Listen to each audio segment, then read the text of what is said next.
Hello, everyone. Can everyone hear me? If you can hear me, please, if I get a virtual thumbs up, that would be great. Perfect. Okay. Good afternoon, everyone. Thank you so much for joining our annual GWIT Summit. Welcome. We are so happy to have you all here. My name is Maya Gomez. I'm going to be your MC for today. I am located in the Indiana Office of Technology. My role is Program Director for Employee Development, so really helping enable our technology folks here in IoT get the resources that they need to be successful in their career. So I'm super excited to have you all join us today.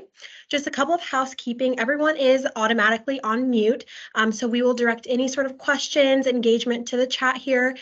We have our awesome GWIT board monitoring the chat, so we'll be sure to include you all in engagement via the chat. Just to get us started here, an intro to GWIT. What is GWIT? So GWIT is the state's first employee resource group. So super awesome to kind of spearhead the employee resource group avenue here at the state. It is a professional networking group for women who work in technology or technology enabling roles. So really encompassing technology broadly, not just people who are directly in or doing the technology work. Of GWIT is an inclusive and supportive community, advocating for women, women empowerment as well, and elevation of capable women, challenging stereotypes and biases, which is huge and can be very difficult, and discussing strategies on navigating barriers. So a couple of huge goals and initiatives for GWIT, but together we can make it possible. So our theme, some of you may have seen, our theme is Tech for Good this year. So a little bit about that Tech for Good theme. In today's world, technology often carries a negative connotation. We constantly worry about digital threats and the fear of surrounding artificial intelligence. However, amidst this negativity, there is a glimmer of hope. Technology can also be a force for good. Let's shift our focus to positive aspects. Specifically, let's explore how our state government has a positive impact through technology. We have some really awesome speakers for today. I'm really excited to get us started off with Governor Eric Holcomb. I'd love to read a quick intro about Governor Holcomb here, and then we will jump to his portion of the summit today. Eric J. Holcomb is the 51st governor of the state of Indiana and a lifelong Hoosier who was born in Indianapolis, Indiana. He graduated from Pike High School in Indianapolis and then attended Hanover College in southeastern Indiana. He went on to serve 6 years in the U.S. Navy, first at Naval Station Great Lakes and later in Florida and Portugal. Holcomb is currently serving his second term as governor. He was elected first in 2016 and again in 2020 when he received the most votes for governor in Indiana history. Prior to his election as governor, Holcomb served as Indiana's 51st lieutenant governor. A basketball fan and a collector of presidential signatures, Holcomb has not only made a basket in each of Indiana's 92 counties, but also possesses documents signed by every U.S. president. During Holcomb's terms, Indiana employees and employers have enjoyed consecutive record-breaking years of job commitments. In 2022, companies committed a record-breaking $22.2 billion in capital investment. In 2023, Forbes recognized Indiana as the best state in the U.S. to start a business. And actively seeking to build global relationships and attract investments in Indiana's economic growth, Holcomb has made 18 international trips as governor, visiting more than 20 nations. With Holcomb at the helm of Indiana, touts the sterling AAA credit rating. Holcomb has worked to align Indiana's K-12, higher education, workforce, and economic development efforts to empower Hoosiers with the necessary skills to succeed in the economy of the future. He launched the Next Level Jobs program to prepare and connect Hoosiers to high-demand, high-wage careers. He has signed historic investments into education and to law, including a $1.47 billion increase in K-12 tuition support in 2024 and 2025. Under Holcomb's leadership, Indiana has become a trailblazer for school choice and parental empowerment by expanding vouchers, enhancing charter school access, and advancing work-based learning. I am so proud to introduce Governor Eric J. Holcomb.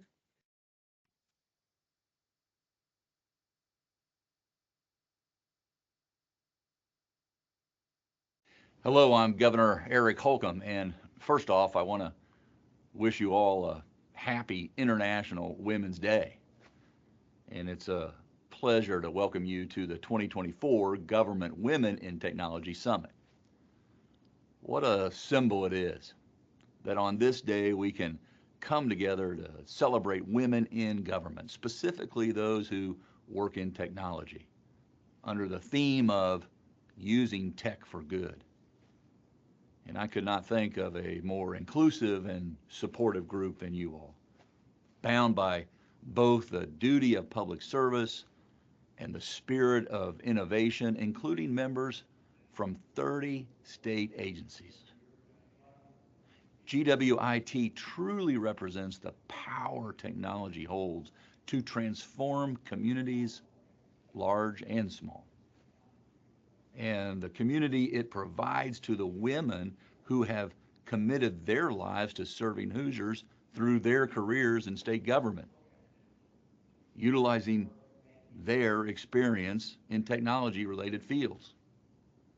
So for that, I'd like to thank you for all your hard work and dedication and your commitment to the good which technology brings when it is used to empower, to educate, and to achieve. Here's to a productive summit because of you.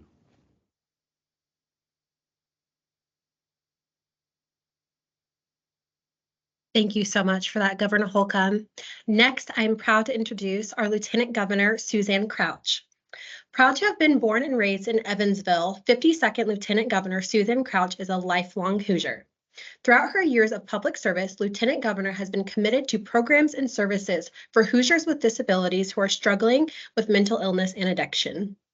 Lieutenant Governor Crouch is co-chair of the Indiana Mental Health Roundtable and played a key role in planning the 2023 Mental Health Roundtable Summit. The summit convened over 500 community leaders from across the state to develop action steps to combat the mental illness and addiction crisis in Indiana.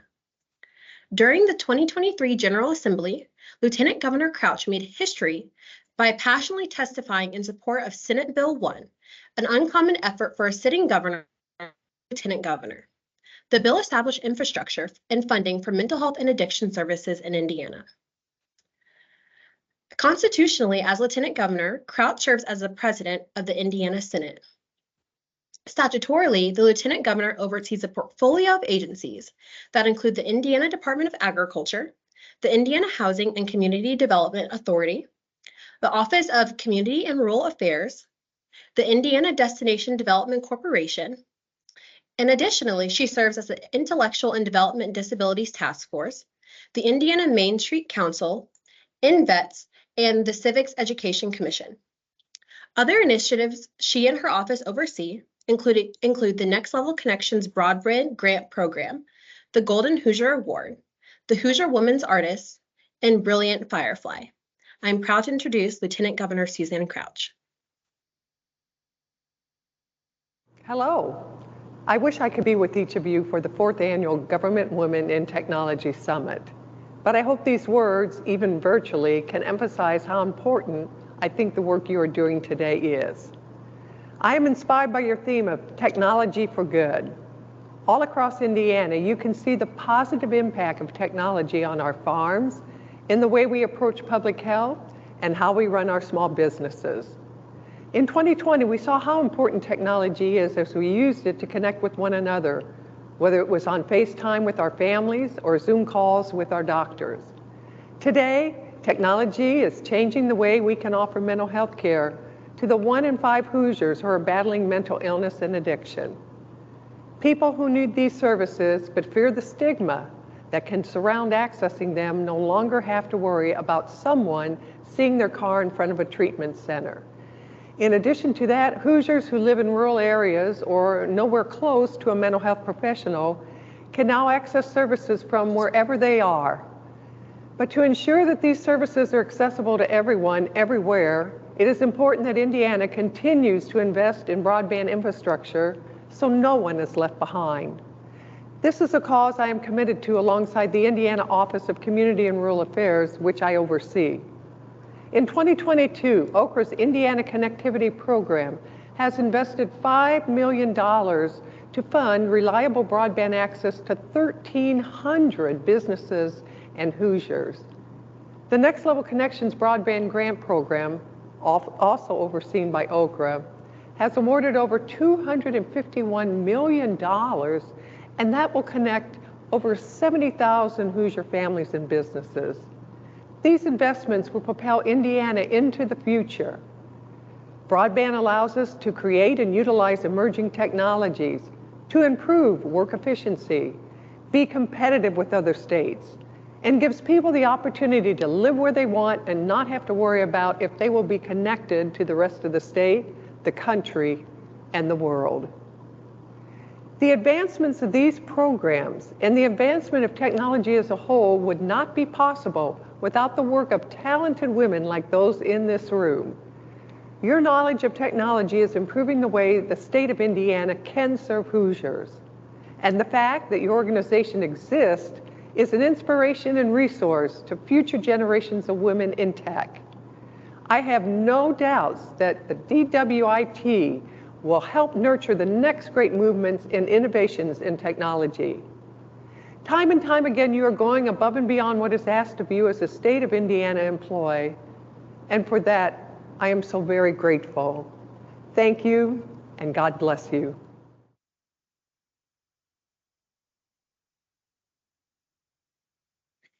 Thank you so much, Lieutenant Governor Crouch. Next, I am proud to introduce our Chief Equity, Inclusion, and Opportunity Officer, Kara Herring. Kara Herring is a native and resident of South Bend, Indiana, and a proud graduate of South Bend Community School Corporation. She received her Bachelor of Arts in Communications and Public Relations from Purdue University and her Juris Doctorate from Valparaiso University School of Law. On November 19th of 2020, Indiana Governor Eric Holcomb announced his appointment of Kara to his cabinet as Indiana's first ever Chief Equity, Inclusion, and Opportunity Officer for the state. In this role, she works with the governor and his team to improve state government operations, as well as remove hurdles in the government workplace and services the state provides. During the foundational phase of the office, Kara engaged with over 300 stakeholders, built the infrastructure of the office, and in conjunction with other agencies, rolled out the state of Indiana's first ever equity data portal. Her team's work focuses on growing statewide access and opportunity in education and economic development and enhancing employee experiences within Indiana state government's executive branch. I am proud to introduce Chief Equity, Inclusion, and Opportunity Officer, Kara Herring.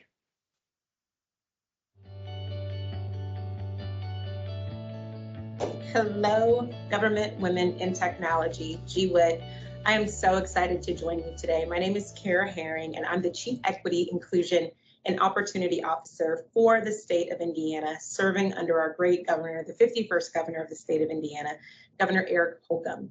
I'm really excited because I believe that this year marks 4 years that GWIT has been in existence, and I'm so incredibly honored that you all have invited me to participate in this conference, this seminar, for the past 3 years since I've joined state government.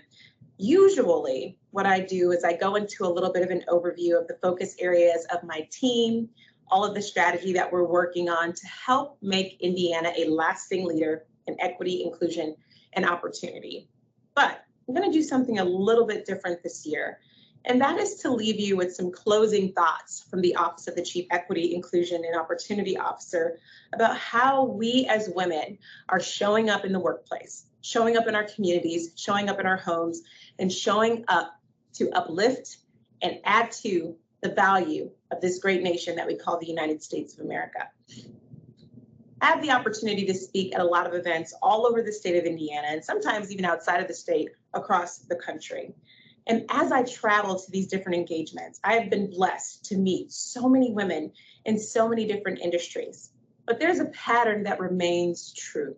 There are not enough of us, and there certainly are not enough of us in positions of leadership and power, the positions that can influence true change. Now, are we in those positions? We are, and there are many of us who are working really hard to make sure that we're expanding opportunities for others. But for every single person watching this video today, I want to leave you with a message that has really rung true for me over the last few years of my career, my professional and my personal life, thinking about my responsibility to act. What does that mean? Well, I come from higher education. I was in higher education for almost 12 years, and I've been in state government for 3, and we have a lot of acronyms. So I love acronyms. I love being able to provide an acronym that stands for something really substantive. Well, what does ACT stand for me? As women in the workplace, as women in society, we wear so many different hats. We are responsible for so many different things. And I think it's important for us to realize that no matter what space, what venue we're in, no matter what industry we're in, even if it's an industry that is heavily dominated by men or there's not enough women in leadership in those industries, we still have a place, we still have a purpose, and we can show up and act in a way that will advance our own interests, but more importantly, advance the interests of the organizations that we're serving and advance the interests of the populations that we've been called to serve. In state government, we do incredibly important work that impacts populations, diverse populations across the state of Indiana. Everything that we do has a purpose. When we get to work, it is so important that we think about those Hoosiers, those Indiana residents that we are here to serve. And when we show up and act, we serve in a better way. So what does that ACT stand for? Number 1, assessment. As women in the workplace, we have to do a better job of assessing our current space in our careers. What does that look like? Thinking about what is my North Star? What gets me out of bed every day? Why am I here showing up, doing the things that I'm doing? What is my motivation? That's one of the first assessments we must take.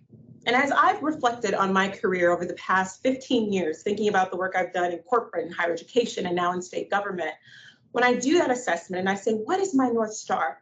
My North Star is truly being able to serve the needs of others, whether that's the needs of the individuals within the organizations that I work with, or whether that's the needs of those out in the community that will reap benefits of the work that we do for the organization that I'm a part of. But service is at the core of why I show up and do what I do. That is my North Star. One of the other questions that we have to ask is, once you know what that North Star is, once you know why you're showing up, why you're getting out of the bed, what's motivating you in the morning to keep moving forward, you have to think about, what is it that I want to accomplish? What's the end goal here? When I get out of the bed, when I get dressed and I get into the workplace, I sit in front of that camera on that Zoom meeting or that Teams meeting, what do I want to accomplish? What's the end goal? For some of us, the end goal is just showing up every day and doing a really great job, showing up to serve in a way that really uplifts and advances the interests of other people. Some of us have an end goal of climbing the ranks, getting to a position of leadership, a position of influence, so that we can use that influence, we can use that leadership to help create opportunities for others. Some of us, our end goal is just to get to retirement so that we can go off to a beach or go into a vacation home or just take a few and relax and enjoy the remainder of our lives. And some of us, our end goal is to really work hard so that we can create opportunities for our family, for our children, for our grandchildren, for those in our community, those who are coming behind us. But it's really important to think, what's my North Star? What's the end goal here? And once you know those two things, then you can put a strategy in place and assess, how am I going to get there? What do I need to do to make sure that I'm staying aligned with my North Star? My value system is in place. The reason I'm getting up, it's in place. I know what my end goal is, but how am I going to get there? And a big piece of that is collaboration. That's the C in ACT. Thinking about, who are you collaborating with along your journey? I've had so many people that I've been blessed to collaborate with, and sometimes that looks like people mentoring me, people providing sponsorship to me, speaking about me when I'm not in the room so that my name is being spoken in a way that will help to elevate my career. But that has also looked like me mentoring others, me supporting others, me being there for the women and the young men coming behind me, making sure I can help them avoid some of the landmines I may have stepped on when I was early in my career. It's important that when you collaborate, you're asking for help, but you're also providing help to those who need it. Collaboration is critical, especially as women in the workplace.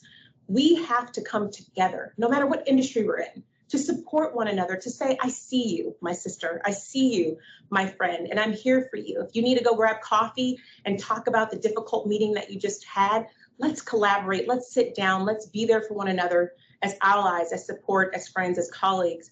That collaboration is critical. Think about the people that you need to advance through the organization. How can you collaborate with those who are working on projects that might look a little differently than yours, but how can you come together for the end goal, the common goal of better serving the state of Indiana?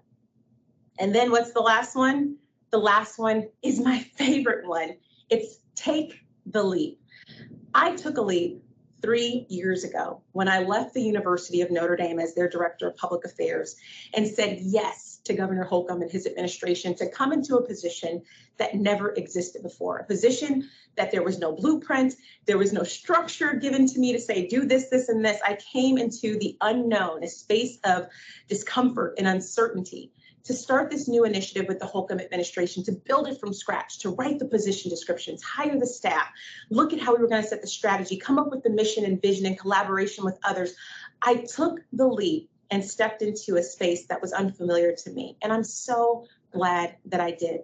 Sometimes, as women, we have to assess the situation, collaborate with those that can help get us to the next level, and then we have to take the leap. What does that look like? Sometimes it means putting your name in the hat for a promotion. Sometimes it means taking the leap into a different realm of work, a different space, a different opportunity.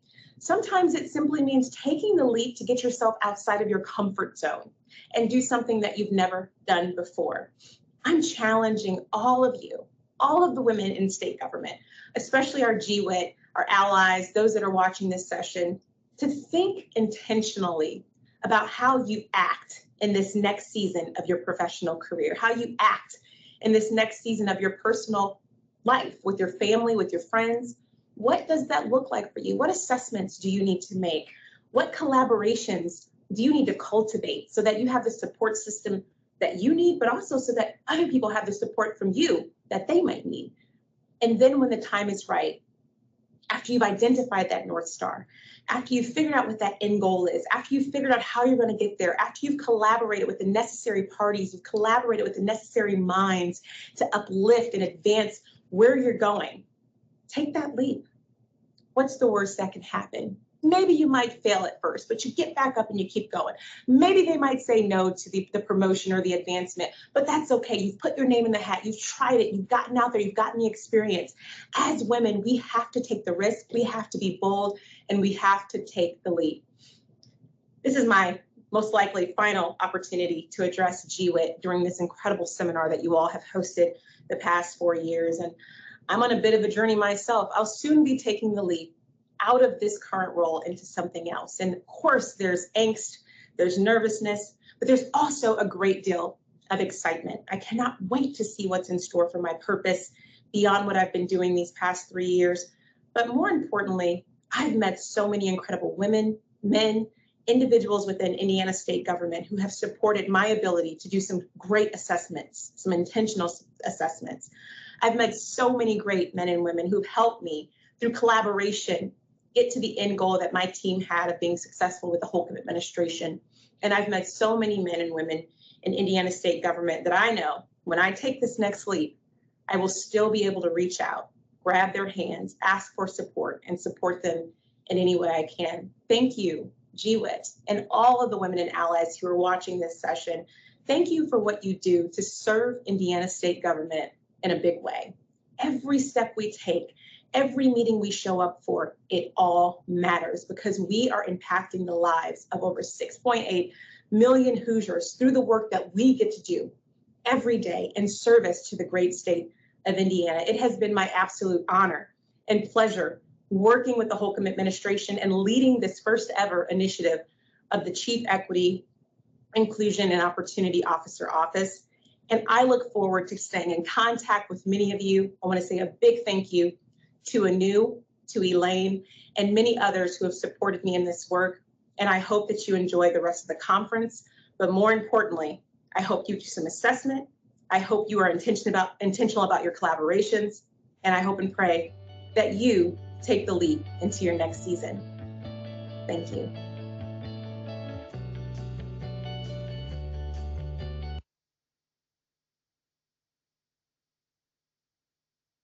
Thank you so much, Chief Officer Herring. We're so grateful for you and good luck with taking the next leap. Next, I'm so honored to introduce our Indiana State Health Commissioner, Dr. Lindsay Weaver. Dr. Weaver was named the Indiana State Health Commissioner by Governor Eric J. Holcomb on June 1st of 2023. She brings to the role a passion for improving the health of Hoosiers through a focus on prevention, data-informed programming, and access to care in all corners of the state.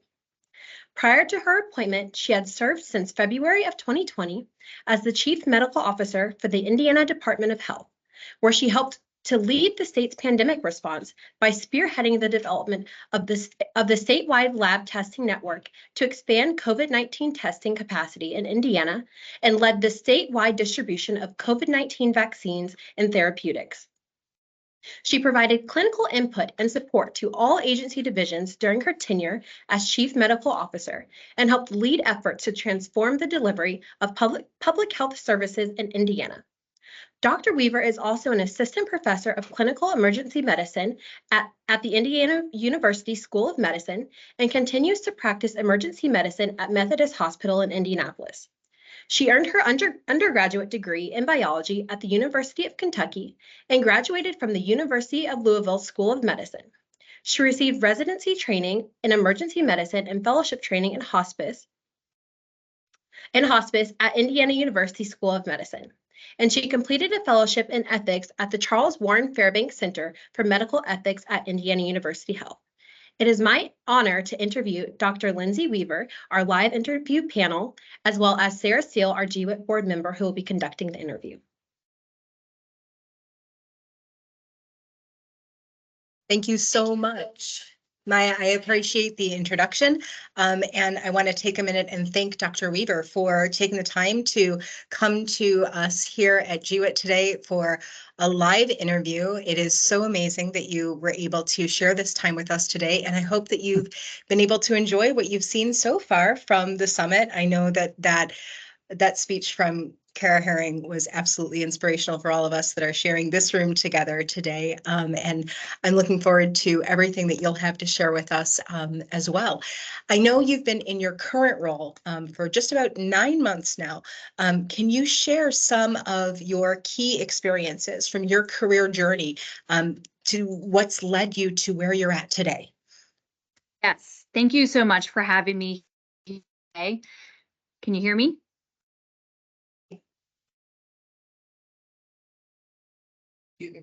Yes. I don't.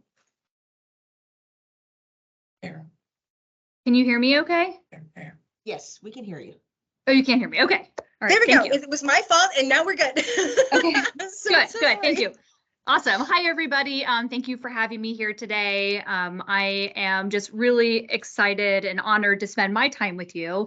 I also want to second, I'm just, really appreciate the governor, the lieutenant governor, and of course, Chief Officer Herring's remarks. I felt like she was speaking to me a little bit. I'm sure I'm not the only one that felt that all the way to my core.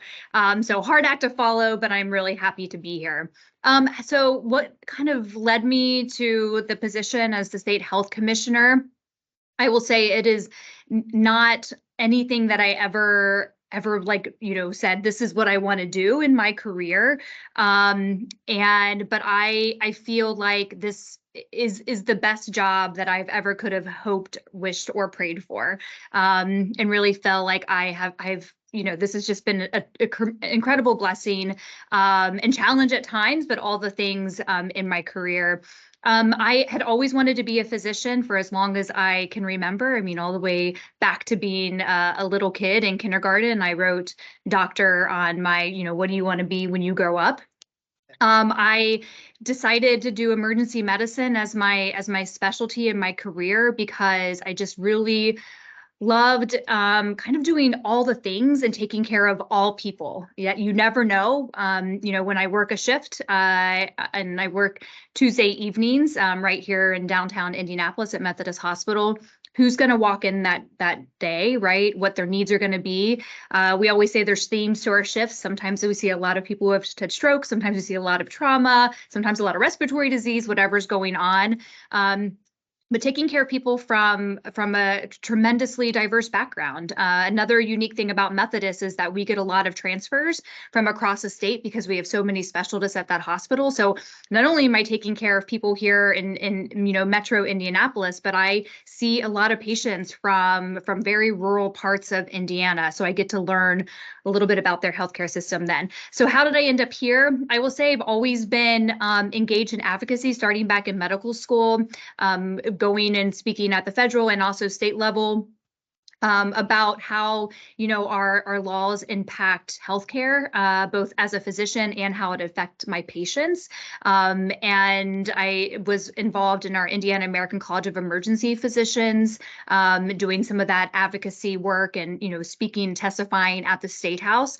When the position for the chief medical officer under Dr. Box became available, so Dr. Jen Sullivan, who used to be the secretary of the FSSA, knew my work, knew me very well. She's been a mentor out throughout my entire career. And this is, I think, going to be a theme of a lot of what I talk about. She said, she told Dr. Box, hey, you should reach out to me. And they asked me to come and interview, and I accepted the job in December of 2019, and I think the rest is history. I started in February 3rd of 2020. The day I started, the Department of Health had spun up Incident Command for COVID. So I want to say I really didn't start my true public health job until I had been here for 2 years. I was completely focused on COVID in the beginning, and then when Dr. Box decided to retire and spend her time with all of her time with her family and helping with her grandchildren, then I was again honored to be offered to be appointed by the governor. And so that's what landed me here. And you said 9 months, and I can't believe it's been 9 months. It seems like it was just yesterday.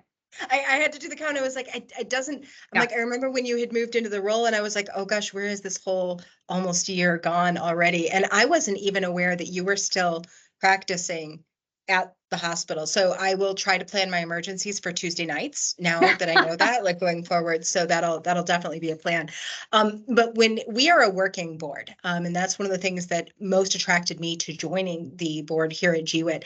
And when we were discussing our theme for this year's summit, Tech for Good, one of the first things that jumped to our mind was you and the initiative that you have put into place and the incredible work that has gone into public health and tech and the incredible development that you have done there. I know we've shared some links in our local chat. If we can drop that in the large public chat just to share with our group here. I know obviously there's been a lot of press around your initiatives, but we want to try to help promote Health First for your Health First Indiana initiative as well. It's just incredible the amount of work that you're doing there. And I can't think of a better way for Tech for Good than the health of Indiana and everyone who lives here. It was so neat and I'm going to nerd out here for just a quick second. But when I was mentioning to my mom, because she's still my biggest hero, and she's down in Florida visiting my sister right now. And I told her that this is what we were going to get to do.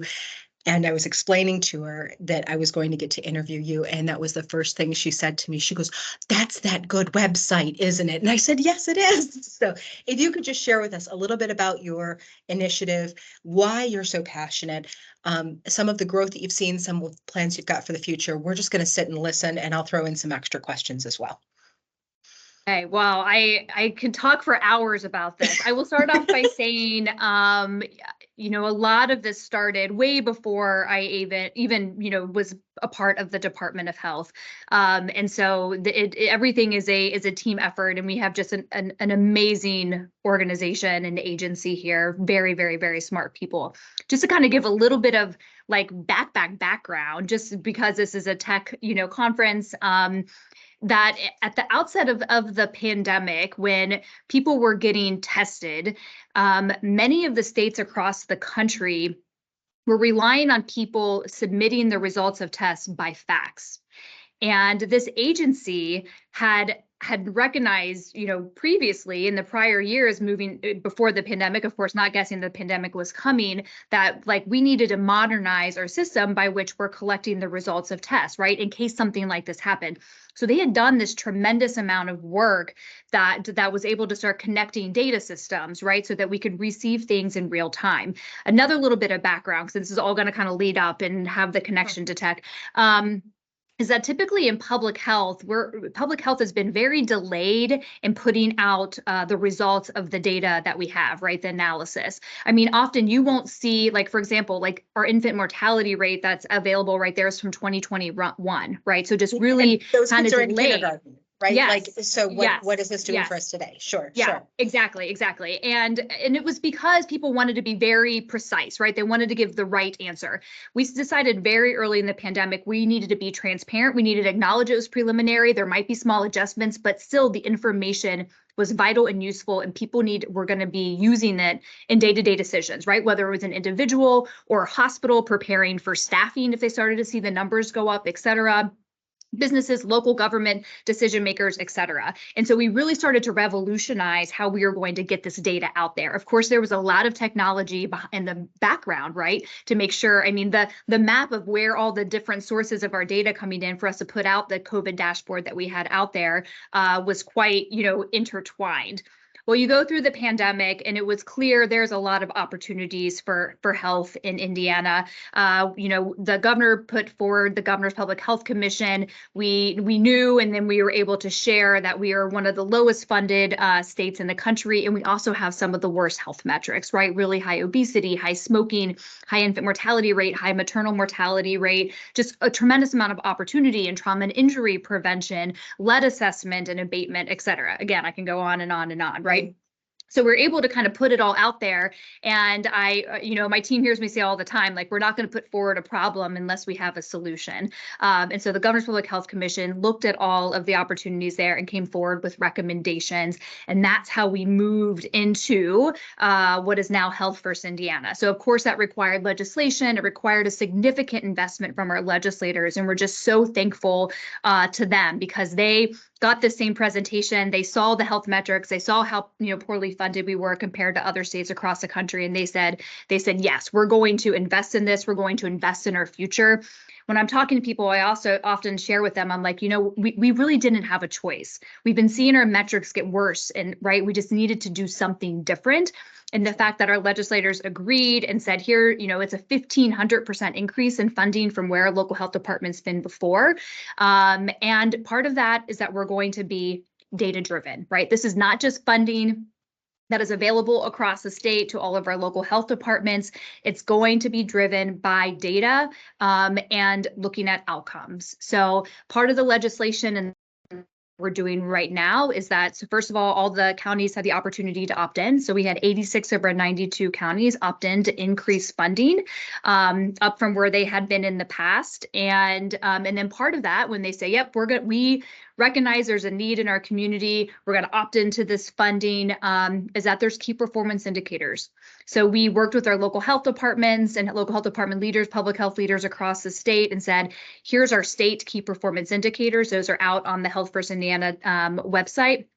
And you can see where all of our counties are starting. So one of the examples I like to give is we know we have a high tobacco use smoking rate here in Indiana, right? Only 33 of our counties have a tobacco prevention coalition that's thinking about, talking about, and trying to address tobacco prevention, right? So that we don't see that number, we see that number drop, right? So it's not really going up, but we definitely want to see it going down even further because of all the health outcomes and health effects from that.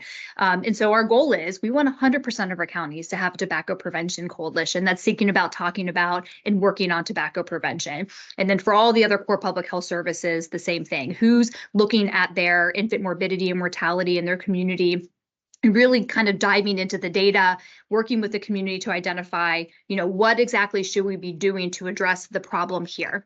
And I will tell you that is something else that we learned. We knew, but the pandemic really shone a light on. And then with all the work we're doing right now with our data and this work through Health First Indiana, is that every county is different, right? What their biggest needs are different. And then if you say, okay, this county is one of the highest obesity rates, what is driving that does look different compared to the other top 10 counties with the high obesity rates. And so we're utilizing the data, working with those communities and saying, okay, what makes sense for you to address that? And then now they have the funding and an infrastructure to move forward. So that's kind of a little highlight, but you may have some questions. I know this like the back of my hand. No, but that's I think what makes it so powerful. And you mentioned your key performance indicators. Talk to us a little bit about how the technology helps you determine where those key performance indicators are most useful, and how you're using that data to drive the decision makings for your department going forward. Yep. So our first year statewide key performance indicators are about infrastructure building, right? So they didn't have the funding, the people, the resources to do a lot of this work ever in the past. Some of them, this is the first time a local health department's going to step into the space of trauma and injury prevention or maternal health, right? So we have to start with just infrastructure building. So our statewide are right now, it's like, have you identified a leading cause of trauma and injury in your community and then implemented a program to address it? Now, at first face value, and I have a background in quality, and I am very data driven, numbers driven person. You're like, is that a good key performance indicator? It's just a yes, no. Let me tell you why this is revolutionary, right? There's a lot of great work in trauma and injury prevention that's going around across the entire state. But now we've charged each county with actually zooming out and said, but what is a leading cause of trauma and injury prevention? And do we have a program to address that? And what is it for you? Because what it is for one county is probably Totally dramatically different than it is for another county for a variety of reasons. Absolutely. Like one county said we have a lot of lakes and rivers, high drowning, right? High drowning in this community and young people. And so, example I like to give is Vigo County is they're like, we want every kid in our county to swim by the age of 7. So they have a swim to 7 program. We have another community, it was Huntington, that said we have high motor vehicle collisions with fatality and significant morbidity. They have a big highway, there's lots of construction, and so they're going to do work there, right? So is it seatbelt safety, car seat safety, but also working with that community to say, what can we do to help prevent these car accidents, farming accidents, right? In another community. I mean, you can just kind of just if you start to think about how big and diverse and different our state is, that it really is going to make a difference for all of them, what they're going to address and how they're going to address it. And some of them may say, if a leading cause is overdose, right, which you would put that in the trauma and injury prevention. If they already have a lot of work in the overdose space, they might move to the second leading cause, right, or vice versa. Some of this funding we know is going to help address, suicide prevention and substance use disorder in their community. But we're charging them with zooming out and then helping provide that data to them so they can make those data informed decisions. I'll take it an even step further, right? So Elkhart County is another example I like to give, is that, we know that that county has a high infant mortality rate, but we actually know there's a zip code that has a 3 times higher infant mortality rate. And so, so again, this is data that's been available, right? But we're always a little behind in getting it out there. And how are we able to really narrow in? And we utilize that zip code level data a lot during the pandemic to help support the programs and the work that was going on there. And so now we're applying it to all these other data areas that we have. And so already Elkhart County has engaged with the community-based organization and provided them funding to start addressing the issues within that specific zip code. So revolutionarily, totally changing how we do public health in Indiana. That's amazing. What do you have in place, or are you planning to put something in place so that counties can communicate their lessons learned? So if our county had a bigger problem with, say, swimming, right? We've got the kids swimming, swim to 7's in place, we're doing well there, and now we want to shift some focus towards a different issue. Is there a way that counties can more easily communicate with one another and say, hey, this worked for us, can we learn from one another's lessons? Yeah, also brand new thing that we're doing. So we have put in place regional teams, so a north, central, and southern team that is fully customer service to our local health departments. And they live in those communities. So these people, again, they know, what are the specific issues that they're looking into in the north and the south and the central area, and are providing support. And they're also giving a space for that collaboration, right? So they're regularly bringing those local health departments together in those different regions to share ideas, also when things go well, but also when things go bad. So that's the exciting thing about this legislation in this appropriation is it really empowers that local county to be able to pivot if something's not working, right? When often some of the funding we put out there, it's very specific, it's very narrow. You must do this program just like this, right? Now it's a little bit more flexible. And they're learning from each other, and they're now also working together. So in the past, where every county was kind of head down doing their work, we're seeing counties collaborate. So we have 2 counties in the South that are saying, hey, we both need some assistance for supporting tuberculosis in our community, and they're actually hiring somebody together. We've seen other counties in the South that recognize that Vanderburgh County has an amazing what they call pre-to-3 program. So babies prenatal all the way through 3 years old, and supporting the mom and the baby through that time period. And very successful. And so other counties are like, we want to do that too. And so now they're jumping on board, and they're sharing their data back with Vanderburgh so that they can show the success, right? And like how and track where there is success. And then I'm, of course, would not be surprised if other counties say, we're going to get engaged with this process as well. So really, they've got those measurable results. Yes, right? Yes. Awesome. High level of collaboration across. And then they get together in their districts, and they also come together, as across the entire state. And our subject matter experts from the Department of Health are also going out across the state and sharing, some evidence-based programs that they've seen across the nation, and that they're, we have good research on. And so they're also sharing that information with our locals. That's awesome. And thank you. And again, I'm like, I wish we could spend like 2 more hours with you and just learn so much about what you're doing. I know we don't have a ton of time left with you, and we do have some more great speakers that we need to get to yet this afternoon. But I do wanted to make sure to speak with you just a little bit about how you maintain your healthy work-life balance. I see the beautiful picture of your family on the wall there behind you. And obviously we see them featured in the articles that are there about you, where you're doing amazing work here at the state, plus the work that you're doing that you mentioned at Methodist. Tell us some of your secrets. How are you keeping that good, healthy work-life balance for you? Such a great question. I will say, at least for my experience, there's never a perfect balance, right? I mean, just sometimes like work is going to be bigger, sometimes personal is going to be bigger. And where I have an amazing husband who's very supportive, and great kids, really, that I think they don't know any different, right? And so they have just learned to be flexible. For me, I've definitely recognized that if I am not, and I know we all get told this all the time, right? But it's true. If I'm not taking care of myself, if I'm not exercising and eating well, that's when I recognize that I start to that I struggle. And so it's really just making sure that I'm constantly holding myself accountable. And then, bless my husband's heart, I have also empowered him to say, hey, if you see me slipping, because we both recognize that I'm better and I can come fully as myself when I'm, able to do this, like, don't hesitate to be like, hey, last time you've worked out. When have you been to the gym? So I don't know if I can handle my husband being like, when was the last time you worked out? I don't know that we could have that conversation and still be friendly, but I can sense the theme. Tiptoes. Yes, but I asked him, I said, hey, can you help me do this? And then also my oldest daughter has joined me in doing that as well.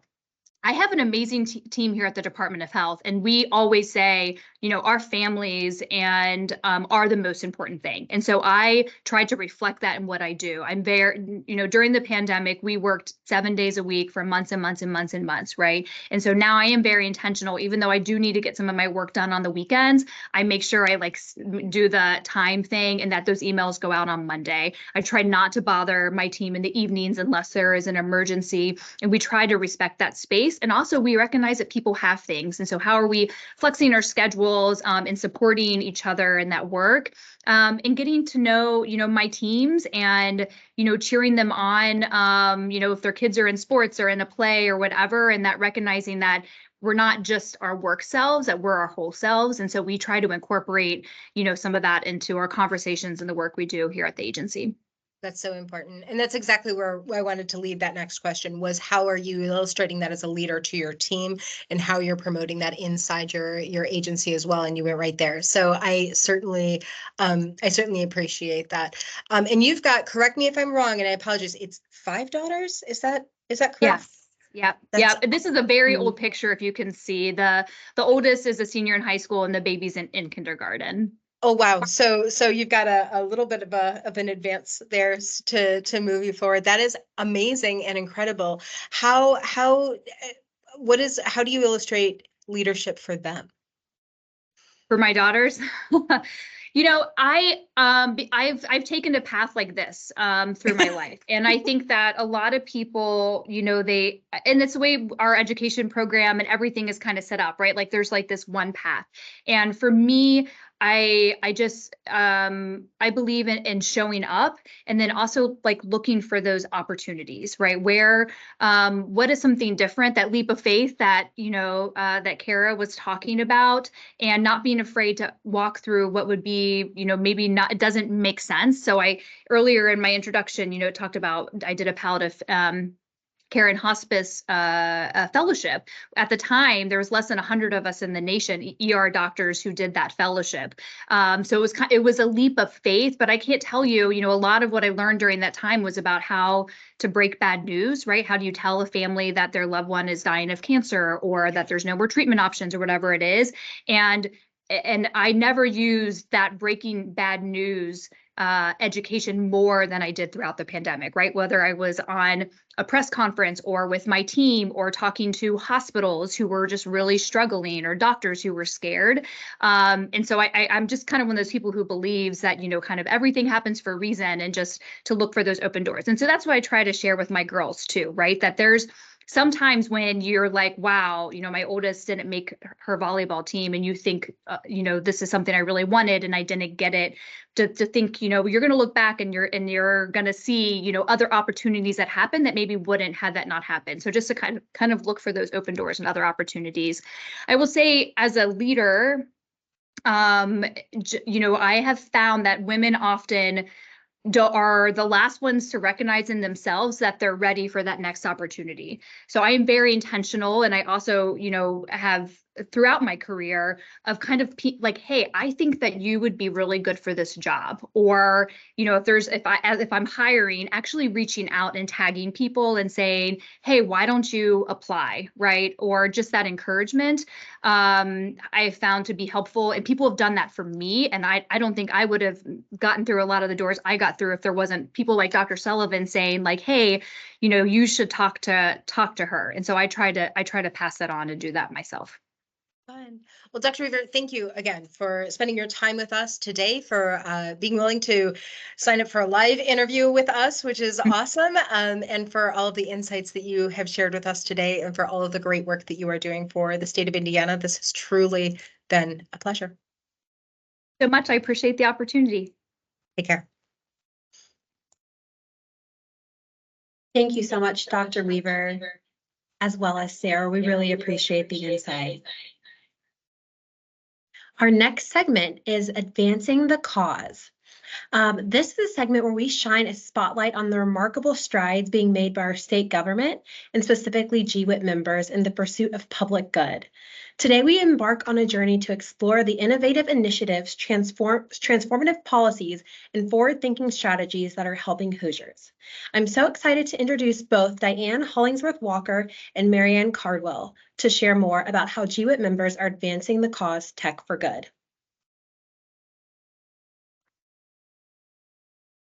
Thank you so much, Maya, and thank you, Dr. Weaver, for all you do.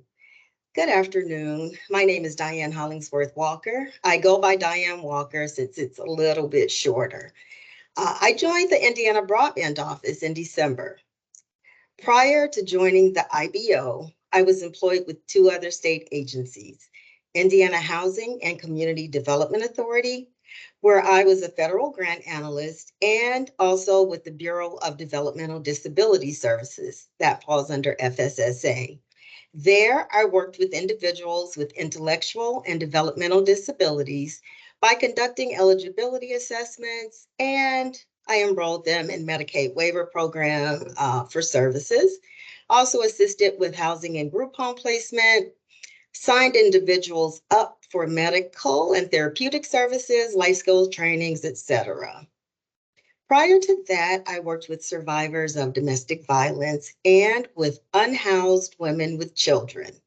So as you can see, I've always had a very strong passion for serving individuals in underserved and vulnerable communities, which is what drew me to my current position.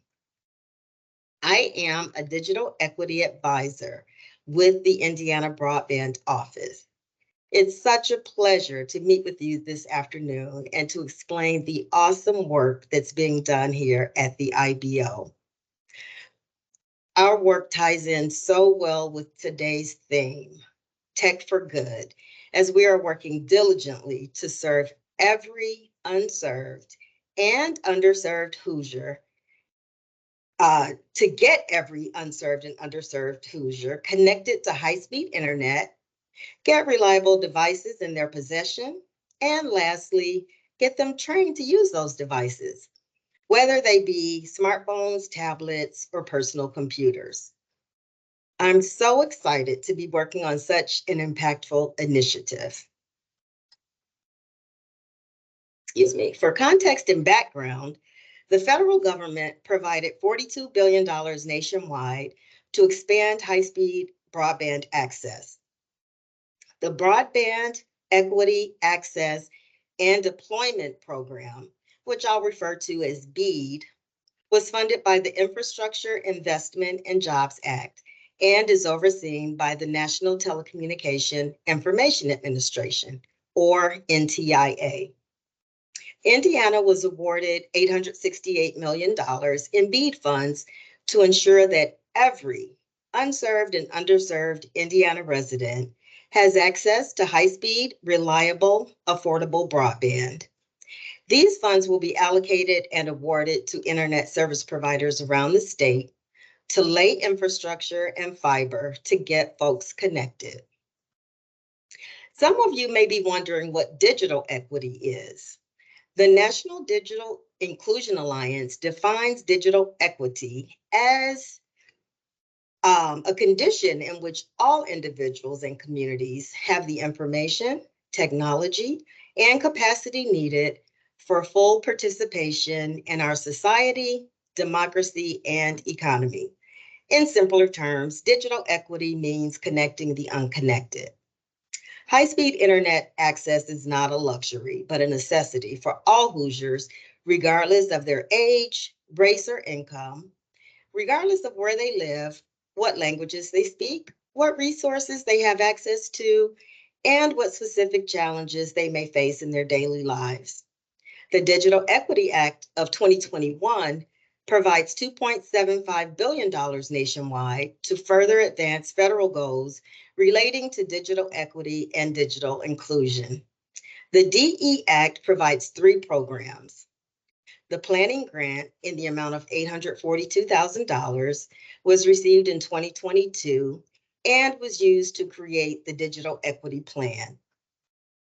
The capacity grant, which we're currently applying for, and is to be used to put our plan into action in 2024, and also the competitive grant, which institutions and nonprofits can apply for directly through the U.S. Department of Commerce.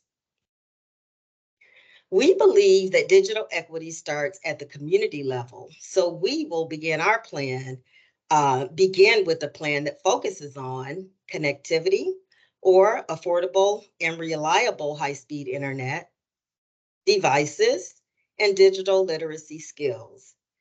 The internet is still inaccessible without the knowledge of how to use it and the devices and software to run them.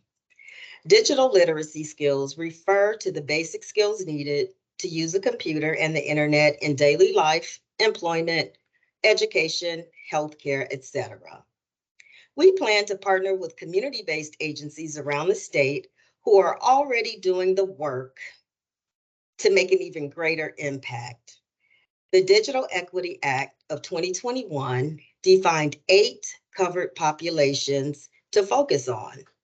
They are low-income households, aging individuals, incarcerated individuals, other than those incarcerated in federal correctional facilities, veterans, individuals with disabilities, individuals with a language barrier, including those who are English learners and who have low levels of literacy, individuals who are members of a racial or ethnic minority group, and last but certainly not least, individuals who primarily reside in a rural area.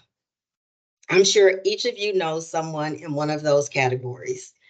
We want to level the playing field for everyone, including the mother who needs internet access to see her child's grades and progress online, the 80-year-old who needs help paying bills online and filling prescriptions, the individual in a rural town who can't access banking websites, jobs, or healthcare portals because they have no access to reliable internet, the veteran who simply can't afford a reliable device and a high monthly bill. The list goes on and on. In closing, the National Telecommunications and Information Administration is expected to release the NOFO, or Notice of Funding Opportunity, by mid to late March, which will provide more guidance to the IBO as to specific dollar amounts to be expected and guidelines to follow in the implementation of our digital equity plan. As I stated earlier, I'm very excited to join the Indiana broadband team and make a difference for Hoosiers around the state as it relates to broadband and digital equity and inclusion. I'm equally excited and grateful to be a part of Government Women in Technology. In the interest of time, if there are any questions, please place them in the chat along with contact information, and they will be answered after the summit. Thank you so much for having me, and enjoy the rest of your day. Bye. I will turn it over to Marianne now. Thank you, Diane. It's really a pleasure to be here, and I'm very happy I was asked to present about Indiana Map, which is an application that the Indiana Geographic Information Office shares with the general public. So this application, it's actually existed for a very long time. We've had a form of Indiana Map for probably about 20 years. And just to give you a brief idea of what the website does, it's our open data portal. So you can go to this website and find authoritative data for the state of Indiana. Our data sets are focused on providing information for the entire state and not just a county or a city. Our goal is to decrease duplication of efforts, create it once, use it multiple times, improve efficiency so people don't have to find the data, maybe combine data sets from others. And hopefully by empowering the users with using this data, they can make informed decisions, and it can lead to smart policies moving forward. This website that you can see here was stood up a little under 2 years ago, and we've already had 1 million visits in that time. It's also won several national awards, which have been pretty exciting for us. And I forgot to introduce myself. So I'm Marianne, and I'm a Deputy GIO here at the state. I've been with the state for a little under a year, and before that I was in the private sector. I've always been in the GIS field, or Geographic Information Systems, and my educational background is in geography. So I went to Michigan State, go Spartans, George Mason University, and then I got a certificate in data science from IU Bloomington as well. So what we wanted to show here is I'm taking a little bit of a risk. I'm doing a live demo. So hopefully the internet will continue to work and the website won't go down. It doesn't go down, but you never know. And I wanted to show you how to use the website. So when you go to Indiana Map, and it's just indianamap.org, so really easy to remember, at the very top, you can go and enter a keyword to look for data. But you can also scroll down the website and find the data organized in several general categories. So if you're looking for information about elevation data or water data, you can click on those and then find information related to that. What I'm going to do now is I'm going to show you some examples of finding data. So I'm going to look for USGS gauges, which are basically placed along rivers and tell you the heights of the water at that location. So I entered gauges, and it shows to me that there are 2 layers that came back. And what I want to find, what I'm interested in, is the USGS gauges. So I'm going to click on that link, and it will provide me information about the data and also allow me to preview the data, which is really neat. So I can see all of the USGS gauges throughout the state. I can click on a gauge and I can find information about that gauge. So I can find its name, I can find its station ID, and some more information that if you know water, you would know what a huck is, but I'm not going to explain it here because I don't have the time. But we've also, for some data sets, we've included some URLs as part of the attribute. So if you click on this one, you can actually go to the USGS page for that gauge and see the live information for that gauge and see how high the water is at that location. So if I go back here to the results of my data, one of the things that I think is interesting is it provides you with a summary of the data. So it explains briefly what the information is. It will also tell you the last time that the data was updated. You can also filter the data if you would like. You can do this by an attribute, or you can also filter the data as you move the map. And that will become important if you want to download the data. So if I go to download, I have multiple options here. I can download it as a CSV file, just a plain old table, a KML, which you could use in Google Earth. And then we have some more GIS-specific formats, shapefile, GeoJSON, and file geodatabase. You can download the entire data set, but you can also filter it. So if I zoom into Central Indiana here, I can toggle this, and now I will download 45 records instead of all 257. So it makes it a little bit easier to download more, like smaller data sets. GIS is known for having really, really large data sets. And so when you want to download it, if you don't need the entire state, don't download the entire state.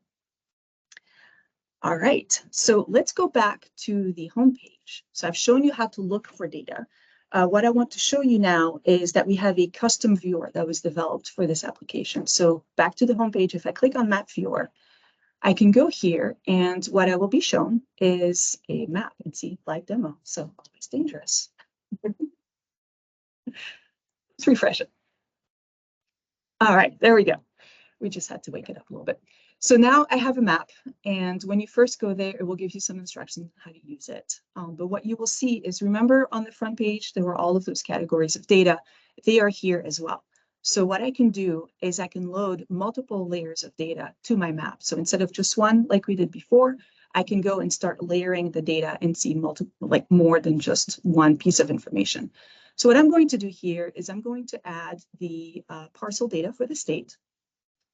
And then I'm also going to add address points for the state. There we go.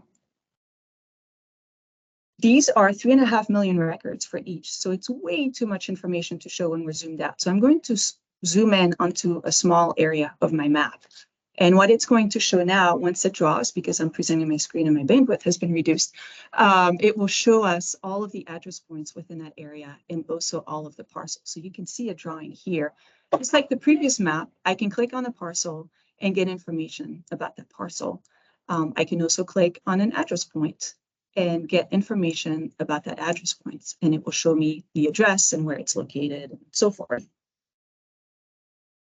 You can also change the base map. Right now, it kind of looks like your Google Maps, right? But if you wanted to see recent imagery, you could change your base map, switch to Indiana current imagery. And this is way better than anything you would get in Google Maps or Apple Maps. But that is the imagery that we collected the most recently for the entire state. The other benefit of this website is that you can create a printout. So you can create a PDF. So I could go to my map, to the print icon here. I can give it a title, and then I can hit print. And once it's created that PDF, it will then provide me with a link to the PDF that I can then download, I can share, I can print, and it's just really handy to have. The other thing is, last year, my HOA representative was asking, hey, we're trying to figure out how much it should cost for us to mow the common areas of our neighborhood. And if you had a question like that, you could actually use this map viewer to do that, because we have a little measuring tool right here that allows you to measure an area on the map. So I could go and draw this out. Now, I actually grew up with a metric system, so square meters works really well. But for most Americans, that probably doesn't help. So if you wanted to do acres, you can then convert this to acres and see the area for that. So we have some basic functionality in this viewer to allow you to, again, view a lot of the data that we host and do some basic analysis like measuring area. So let's go back to the homepage here. And one of the things that I think really sets our site apart compared to some other states that have similar sites is the fact that we have these community accounts. So you can go to the Engage page and you can, from that page, you can sign up for an account. And if you go to that, all you have to provide is an email and a name. You'll agree to the agreements, you'll hit next, and then you'll get an email for you to confirm the creation of your account. So I already have one, so I'm going to sign in with my accounts. And now you can see I'm right here. So what I want to show you now is if I go back and look for some data. So I'm going to look for my 2023 parcels again. So I'm going to click on that. We're back to the same page we kind of were before, right? So it tells me all of the data sets that correspond to parcels in 2023. I'm going to click on the data that I'm interested in. Again, too many records to show for the entire state, so I'm going to zoom in a little bit so that I can start seeing those. But one of the things I did not talk about last time is there's this little ribbon at the bottom here on I want to use this data. So you have different ways of doing it. I've already explained that you can download the data and use it locally, which is great. There's a lot of other options here on how you can use the data. But the one I want to show you is that you can create a map with that. So this is using a different kind of online mapping software. And when you click on that, it will add the data to a map. And you're already logged in here with that community account. And this gives you so much more power in how you want to create the map. So again, I'm going to zoom in until I can see my parcels draw. And by default, they're drawn in this kind of yellowish color, which might be a little bit hard to see. So what I'm going to do is I'm going to change the symbology. So that's one of the things you can do in here. So I'm going to change my parcels to look red, for example.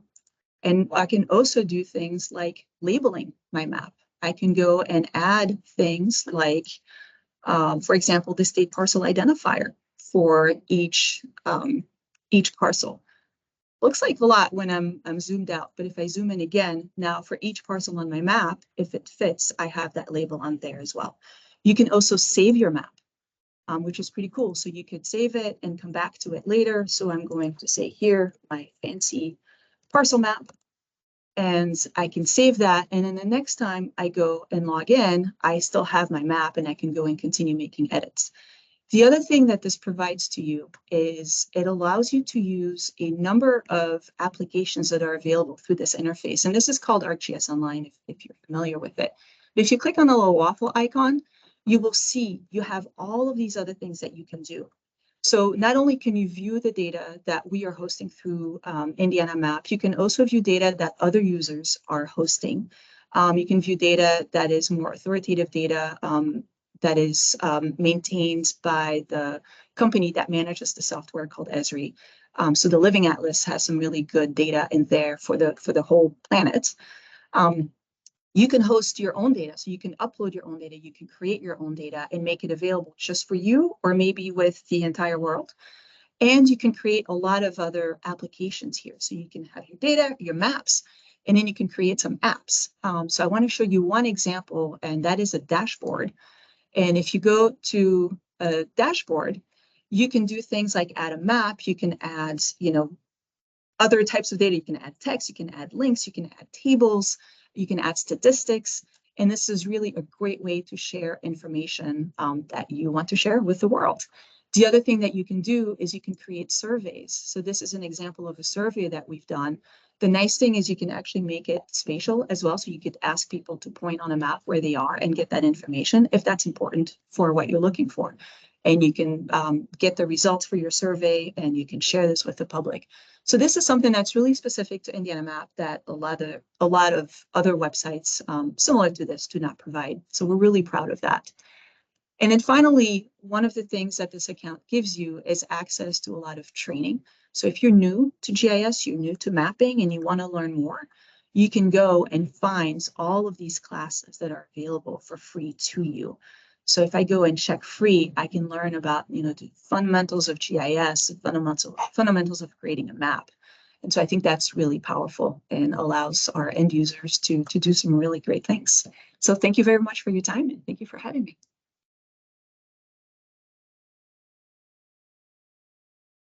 Thank you so much, Marianne and Diane, for sharing how you are advancing the cause. Up next, I'm so excited to introduce our GWIT board for our Q&A portion of today's session. To go ahead with the introductions, we first have Elaine Kahn, our board chair, and SPD's Chief Technology Officer. Megan Compton, our Indiana Geographic Information Officer. Rachel Clark, B&V Chief Information Officer. Megan Fukunaga, IARA Director of Records and Information Management, Jen Cooper, MPH Assistant General Counsel, and Sarah Still, IoT Centralized Application Services Assistant Deputy CTO. Thank you so much, GWIT board member, for joining us for this Q&A portion. To get us started here, Megan, I have a question for you. What are the roles and responsibilities of the board of directors? Sure. So GWIT board is a working board. You'll sometimes hear working board versus governance or governing board. And a working board is, when somebody says that, it means that we are more actively involved. We are volunteers. We do a lot of the hands-on work ourselves. And so in addition to governance and oversight that comes in the form of policy and procedures and things like that, we also generate a lot of the content for the meetings. This meeting, we come up with ideas and then we tap people to help us create that content. And then also those monthly meetings. And then the other part of that is we help committees, and that's something that we're going to hopefully fire back up this year. And one of those is the membership committee. And so we do oversee, onboarding members and helping with all of that. And I am going to drop a link in the chat in a minute here, because if you know anybody who does not belong to GWIT, who you think would make a great addition, send them that link and have them apply. Thank you so much, Megan. For our next question, I'm going to point to Rachel. What types of activities does GWIT cover at the monthly meetings?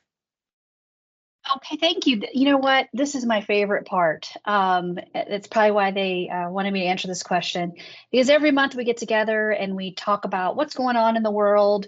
March Madness is right around the corner. What athletes inspire us? What charities are doing good work in the month of March that we want to highlight?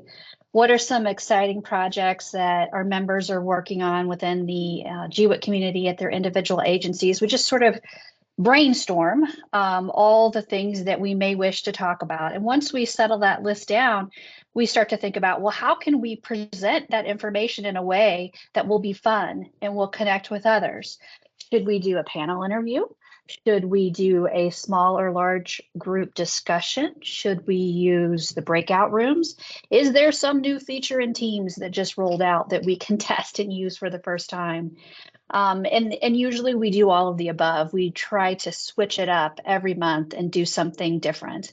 And we even get creative sometimes and try presenting content in the form of a trivia or a scavenger hunt, something that will just really make it a fun meeting in the middle of your week, once a week or once a month, and will make you want to keep coming back and learning from the content and connecting with the speakers. So that's it. We hope by kind of spending some time here with us today, you will connect with these activities and want to join and do more. Thank you so much, Rachel. My next question is going to be pointed towards Megan Compton. Megan, can you provide some examples of topics that were covered in 2023? I would be happy to. So in 2023, we took a pivot. It was really fun, where we started using a method called series and doing a series of meetings instead of maybe a different topic each month. And this allowed us to expand significantly on particular topics that were really of interest to our members.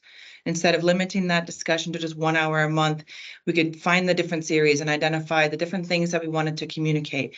Bring in, like Rachel mentioned, do things through interviews, do things through sharing really neat tools and applications, and any of those sorts of topics and sorts of things to further expand on those important topics.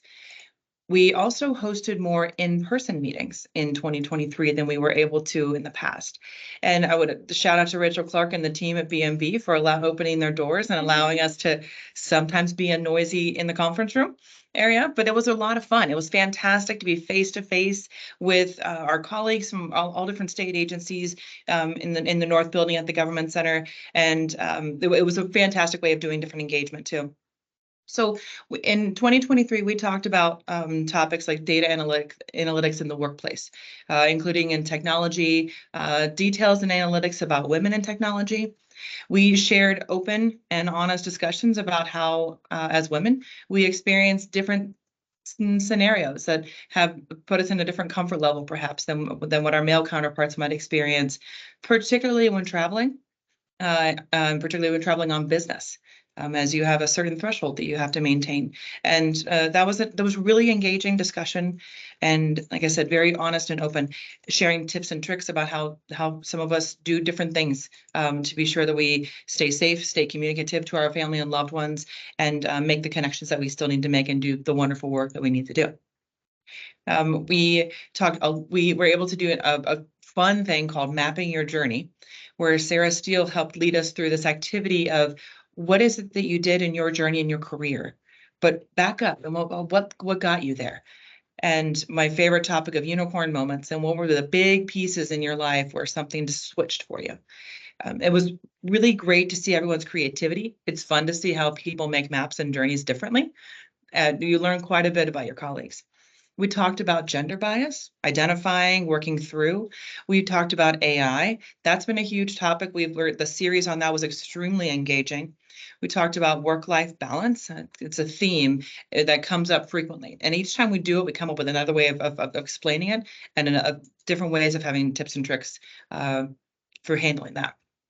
And we talked about the employee life cycle. That was really critical for a lot of us who are managers, or who might think about being managers, or who are employees who are experiencing that life cycle, going through hiring, acquiring talent, maintaining talent, making sure that your teams stay engaged, and what that life cycle looks like, both in practice, but also in policy for the state. So those were some of the great things that we covered in 2023. Thank you so much, Megan. My next question, more of a statement than a question, but Elaine, can you elaborate? You recently announced you were stepping down as board chair. Can you please share a little bit about that? Yes, so that was, it was hard. You know, I loved GWIT so much. And I really wanted to express like my heartfelt gratitude in allowing me to serve as board chair for the past 2 years. Prior to GWIT, it was really lonely being a woman in tech at the state.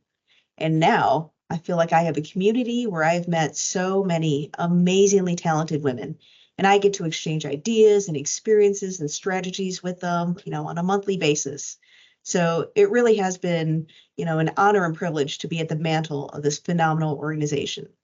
So I am stepping down as chair, but I will remain on the board to help where I can. And I am so pleased to announce Megan Fukunaga and Jen Cooper as the new GWIT co-chairs. I have full confidence in them, and I know that GWIT is going to continue to flourish under their leadership. Thank you, Elaine, for your direction and leadership this past year. Looking forward to both Megan and Jen as our new co-chairs. So Jen, can you share a little bit about what's in store for 2024? Sure, yeah. Megan and I are super excited about the opportunity to serve as co-chairs. We do have some pretty big shoes to fill. Elaine has been an amazing chair, and we hope to be able to continue down the path that she has paved for us in GWIT through all the amazing work that she's done over the past 2 years. So thank you so much, Elaine. We're also grateful for everything that you've done, and also very happy that you'll be able to help us and still remain on the board as we go forward. But looking ahead, one of the things Megan mentioned earlier was that we're going to look at the committee structure a bit, perhaps do some reorganization, revisit the existing ones, see if there's any new ones that GWIT members are interested in leading or being involved in. We're also hoping to expand on some charitable activities for GWIT members to participate in for the coming year. We had some early discussions already about maybe a charity event around the holiday season, but we love to hear from GWIT members about any ideas that they might have. And we're always excited to have new members join us. And please, to everyone here, we appreciate you and your support of GWIT. And please feel free to reach out anytime to any members of the board with your ideas and suggestions. Yeah, looking forward to seeing you at the coming monthly meetings. Thank you so much to our board members for joining in this Q&A. Thank you all for your attendance and engagement. Really appreciate all of our wonderful speakers, our live interview panel. Really great to be able to share what GWIT is doing and how we are using tech for good. So thank you all again. Really appreciate it. And I hope you all have a great rest of your day.